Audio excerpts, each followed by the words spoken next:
out. Hey, everybody. Welcome back to another episode of the HomeRecordingMadeEasy.com podcast. I'm your humble host, David Vignola. This week, we are going to talk about 4 different types of compressors and their uses. I'm going to tell you about the 4 most popular types of compressors, a little bit of backstory about them, and tell you where we would typically use them in a mix, where I would typically use them in a mix. This is an idea that came from one of our listeners, so thank you so much for sending in the idea. I thought this was a great topic. So sit back, relax, get yourself a cool drink, take yourself some notes here. A lot of information coming up this week. Again, 4 different types of compressors. What are they all about? How do we use them in the mix? What are my more favorite popular ones? We'll talk about it all right here on the HomeRecordingMadeEasy.com podcast.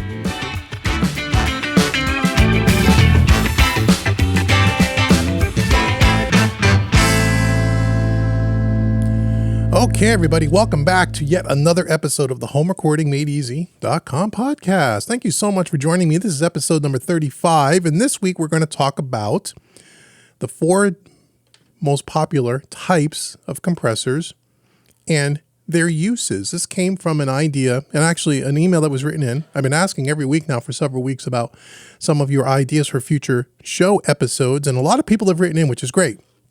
And I continue to ask you to continue to flood me with ideas. Let me know what you want to know about. Some of the ideas that came in we're going to use. This is one of them.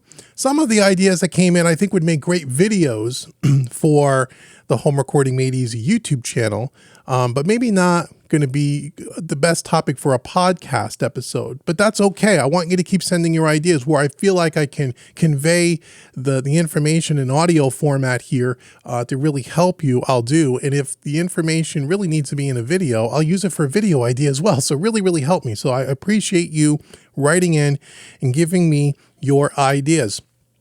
The other thing we want to talk about, if you like this podcast, please make sure you like, share, subscribe, give me the 5-star review. That really, really helps me help you. And again, stick around to the end of the episode because I want to tell you about a couple of freebies I want to give away. Some new stuff coming up too, by the way. So check that out at the end of the episode. And I think that's it. Okay, so let's talk about the 4 different types of compressors. So we talk about all these plugins and all these different compressors. And if you've been watching me for any length of time, especially if you have any of my Mixing Made Easy training courses, and if you've seen me do demonstrations on YouTube Live for live streaming, you'll know that I think of compressors in a different way than a lot of people, meaning that I don't think of compressors as, well, they compress audio. Obviously, a compressor compresses audio, and depending on the type of compressor, the way the internals work and how they compress the audio is what we'll talk about today. But beyond that, I think of compressors also as, some people will call them tone boxes. I don't like that phrase, but I've heard that used before, tone boxes or color boxes. But I do think of them as kind of an EQ in a way. They all have their own special EQ sonic characteristic. And when I'm choosing a compressor for a different situation in a mix, depending on a bunch of different factors, one of those factors being from an EQ point of view, if I want something to be a little bit brighter, I might use one type of a compressor. If I want something to be a little bit warmer, I might use another type of compressor. We'll talk a little bit about that today. So when we talk about compression, I want you to start thinking about compression, not just as a thing that actually compresses audio and reduces or controls dynamics. Okay, I want you to think about also as tone.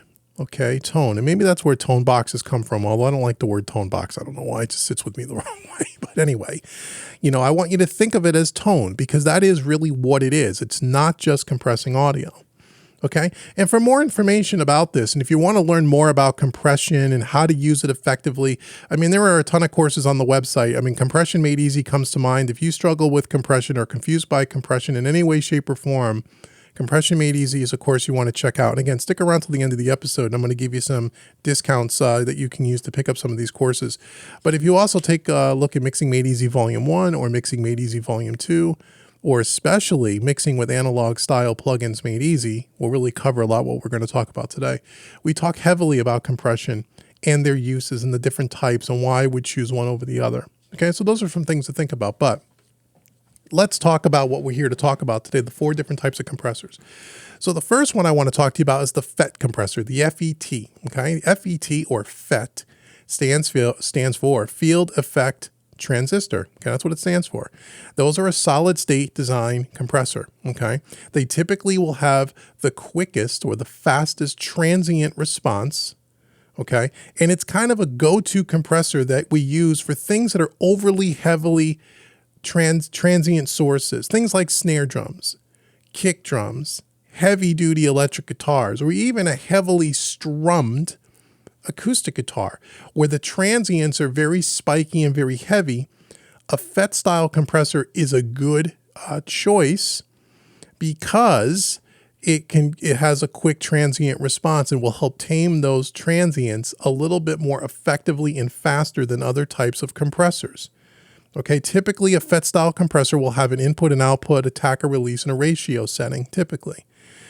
You may say, well, which one of the famous compressors are FET style compressors? Well, the Universal Audio or 1176 is probably one of the more famous FET style compressors, used on millions of records on all different types of sources. They sound great on, snare drums. They sound great on lead vocals. They sound great on kick drums. They sound great on acoustic guitar. Why? Because those are heavily transient elements that are very dynamic. And because of the quick release, the quick attack times, it controls the transient maybe a little bit better than some of the other compressors that we're going to talk about. Also, the DBX 160 is another famous style, FET style compressor. The Neve 33609, which is more of a master bus kind of a compressor. The Imperial Labs Distressor, that's a famous one that people use for drums and drum buses. And why? Because drums are very transient heavy, right? So that's a FET style compressor, okay? FET style compressors I use all the time. All the time. You've seen me use them before. So that is probably, I wouldn't say the most popular, but probably one that people know a lot. They've heard FET, they heard FET. That's what it stands for, field effect transistor. And that's kind of what it's used for more times than not. Okay, the second type of compressor I want to talk to you about is a VCA, which stands for voltage controlled amplifier, VCA compressor. It is kind of the most commonly used compressor, I suppose, or one of the most commonly used compressors. It normally, depending on the compressor type or the manufacturer or the plugin that you're looking at, it will typically have attack and release, ratio thresholds, and sometimes a knee control on it.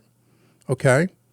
The way it kind of works is by using those controls, you tell the internal VCA circuit, the voltage controlled amplifier circuit, when to start compressing, how fast to compress and for how long, and when to stop compressing, right? So using attack, release, and threshold kind of dictates all of that stuff, much like a FET style in the same way.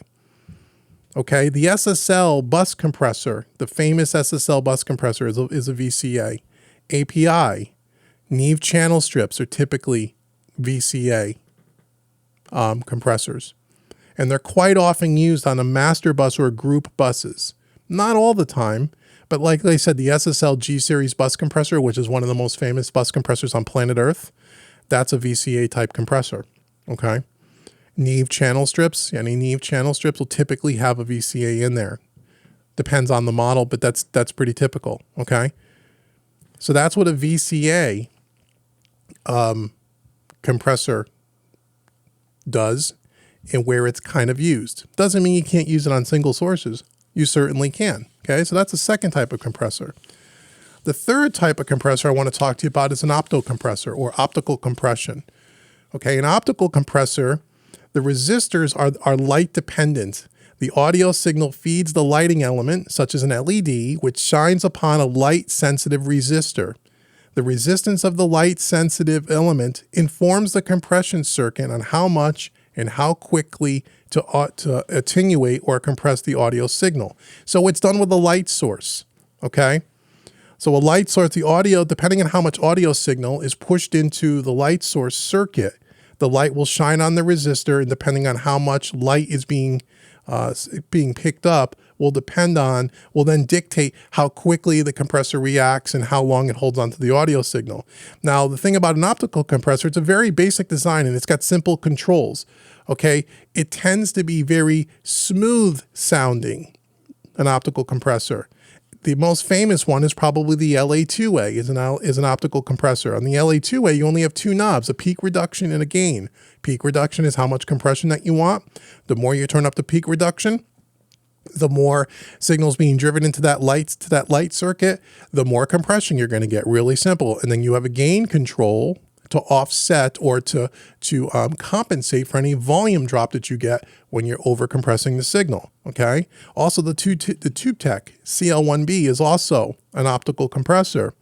Now, because these have tubes and transformers, they also sound very warm.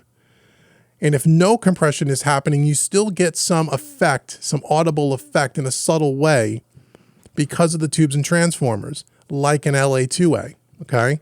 An LA2A has tubes and transformers. So what do the tubes typically do? Tubes will typically have a nice smooth top end because when you drive signal into a tube, it tends to shave off the top end a little bit. Any real harsh signals will tend to be smoothed out a little bit, okay? And they tend to have a warm sound to it.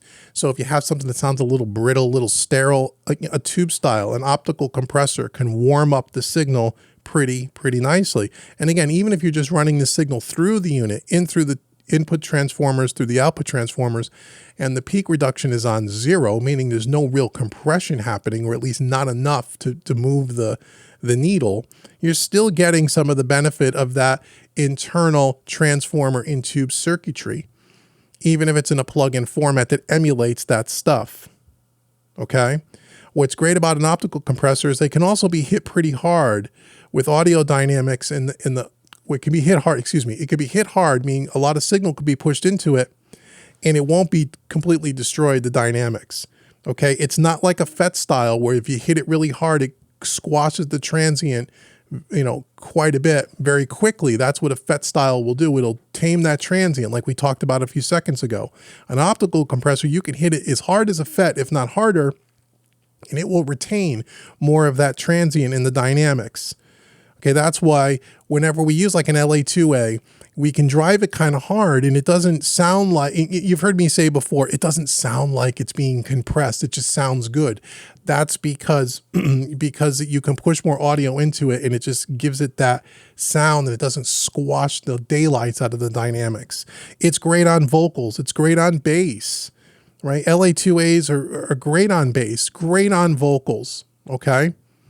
Sometimes you'll see people, and I've done this before too, where they'll actually combine two compressors, maybe a FET style and then an optical compressor to kind of tame the audio a little bit and then warm it up all at the same time. We'll talk a little bit about that in a bit, but those are the kinds of things, two different types of tools.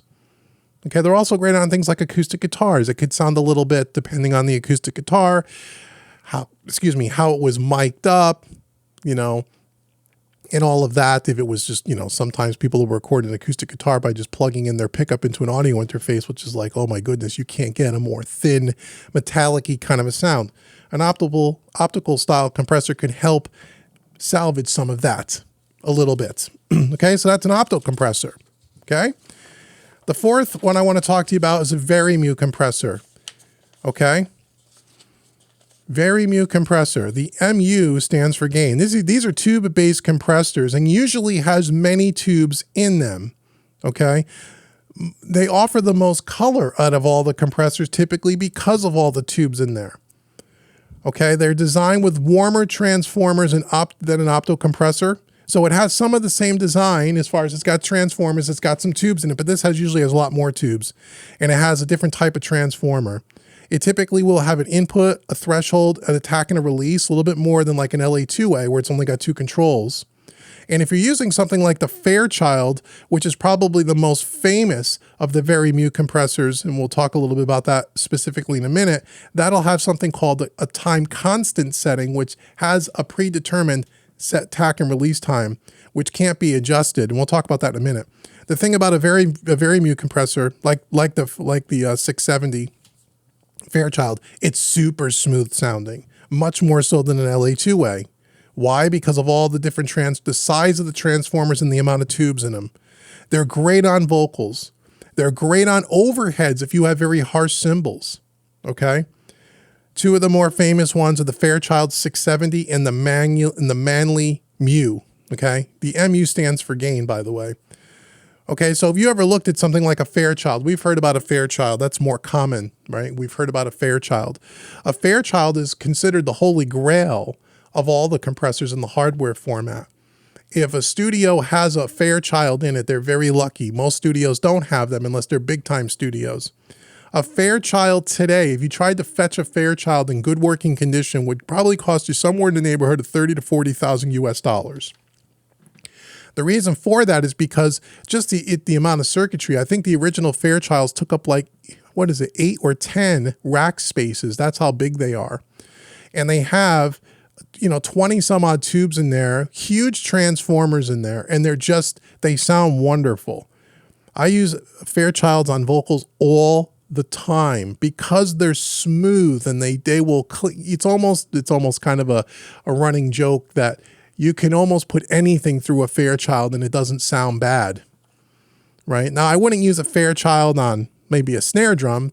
But you could, but it's not really my first choice. But if you want something to sound smooth, if you want something to sound like it's not being compressed no matter how hard you hit it, if you want that kind of sound times 10 of an LA2A, something like a Fairchild or a Manley MU is definitely the way to go. Okay. And those are the 4 most basic types of compressors. And when we talk again about compression, we talk about compression as tone. These are 4 very different tools.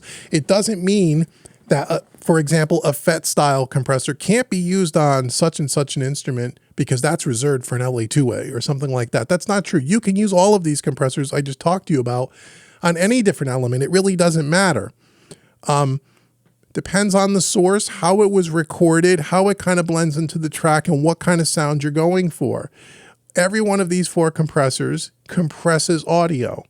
The difference is how they compress the audio, and therefore what is the final result in sound, in tone. Okay? I recommend that if you're serious about mixing and you're beyond your stock plugins, right?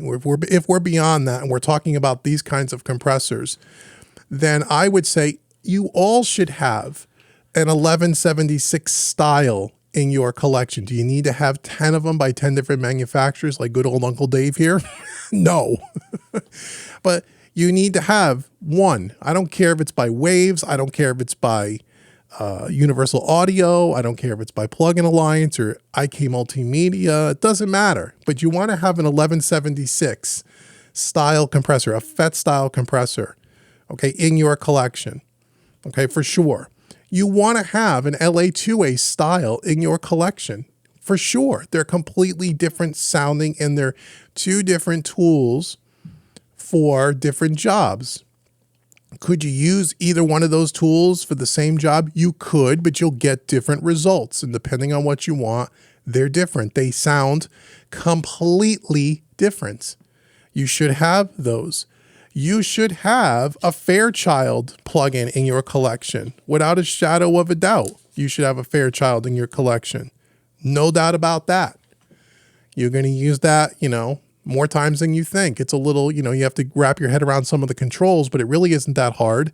And I have YouTube channels on the, YouTube videos to show you how to do that. But you want to have that. And then you want to have an opto compressor as well. You should have like an SSL bus compressor, or if you have a channel strip or something, you ought to have not an opto, a VCA, excuse me. You ought to have a VCA compressor as well. You should have one of each of these in your collection, without a doubt. Without a doubt.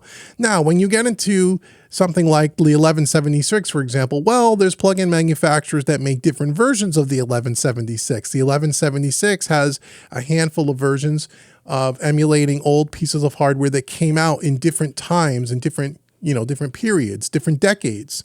So, for example, you'll have the 1176. The more famous one is the one that has the black faceplate. They call that the 1176. We call it the black face. And probably in today's world, that's probably politically incorrect to say, but I don't mean it in any other way than it has a black front panel on it. That's the more common one. Okay. The next more common 1176 is what they call the blue stripe. It's got a silver face with a blue stripe. And again, if you've watched any of my training courses where I've compared the two, you'll know that they sound different. The black panel is a little bit warmer sounding. The blue stripe tends to be a little bit more upper mids, a little bit more open sounding to me. So if I was going to use that on a lead vocal, for example, and I had a very high, pretty, kind of shrilly in a way, maybe kind of a little DS sibilant lead vocal, female vocal, I may use that's very dynamic and I got to control the transient quite a bit. I might use an 1176, the black panel, because it's going to warm up her vocal. It's going to take some of that shrill off. It's going to be very dynamic. If her vocal is very dynamic, very quiet on the verses and very loud on the choruses, that kind of thing, where the vocalist is all over the place from a dynamic point of view, I might use the FET style, the 1176, to control that transient and to warm up the vocal a little bit. On the other hand, if it's a male vocal that's got a very chesty, more of a low voice, and it's hard to get some top end air, I might try an 1176 blue stripe instead of the black panel, because it's not going to be as warm sounding. And if we already got a warm vocal to begin with, this might help open that up a little bit. Okay, something like that. Now, we talked a few minutes ago about where there could be times where I would use two compressors and put them in series, or some people will call them stacking compressors, one after the other. Let's go back to that female vocal for an example. So the female vocal is a real high, pretty ballad, and she's got kind of a sibilant, and I want a beautiful voice, but maybe a little sterile sounding on the top end. Maybe it wasn't recorded with a great microphone. Maybe it was done in a home studio with kind of cheap audio interface preamps with maybe a cheap microphone, and the vocal sounds good, but it's got kind of a sterile feeling that's a little brittle on the top. And as I said, this particular vocalist dynamically is all over the place, and I got to control the transients. It's very transient heavy that I got to fix or control. So I may do two things. I may start off with that 1176 black panel, and I might compress 3 to 6 dB just to control the transients. Yes, it'll help warm her vocal a little bit, but it's really because I want to control the transient first. I'm not so worried about the tone. I want to really control the performance so we don't have any transients that are poking through the mix, that the vocals jumping out of the speakers and hitting you in the ears and distracting you. It's got to level out that performance. And then right after that, I might follow it up with something like a Fairchild or an LA2A. But if it's a really kind of a sterile, kind of a brittle kind of a sound, I might use a Fairchild, because the Fairchild, right, the Manley Mew, or the Fairchild, the Very Mew, excuse me, Manley Mew, the Very Mew, the Fairchild, because of all the tubes and the transformers, that sounds extremely smooth and warm, and it's going to take that top end of that little bit of and that little bit of brittleness out of that vocal. It's going to warm it up a little bit. So you could use compressors in combination to kind of fix a problem, level out a performance, and get all that stuff done. Okay, that's a way to do it. And to add that Fairchild or that 1176 flavor to the vocal. Okay, so that's another way you could do things like that. And again, there's millions of combinations of everything I just said. But the moral of the story here is, those are the 4 kinds of compressors. Should you have at least one of every one in your toolbox? Yes, you should. Then you should also really understand, if you don't already, or you're not sure, or you're somewhat confused about, well, let's get beyond the thought process of just thinking about a compressor as controlling dynamics, because it's more about tone and how you choose the compressors depending on what you're working on will have a huge impact on your final mix, because again, it's an accumulative effect across several different tracks in the mix. You usually will use some compression on most of your tracks, and you want to be more strategic in the way you pick the kind of compressor that you're going to use. That's where things like Compression Made Easy and some of the other training courses that I have takes you beyond, here's how we control the compression or the transient of a snare, and here's how we use attack, and here's how we use release, and here's how we use threshold. Yes, that's super important, but you want to go beyond that to understand what these different types of compressors can do, how they can help you in a particular situation, and then you'll get the most out of your plugins. So to buy these 4 types of compressors and not understand how to use them the most effective way is kind of a waste of money. You may as well just stick with your stock compressor. But if you're going to get into having these 4 types of compressors, which I think you should, then you want to understand how to use them the most effective way. And you have to do lots of experimenting.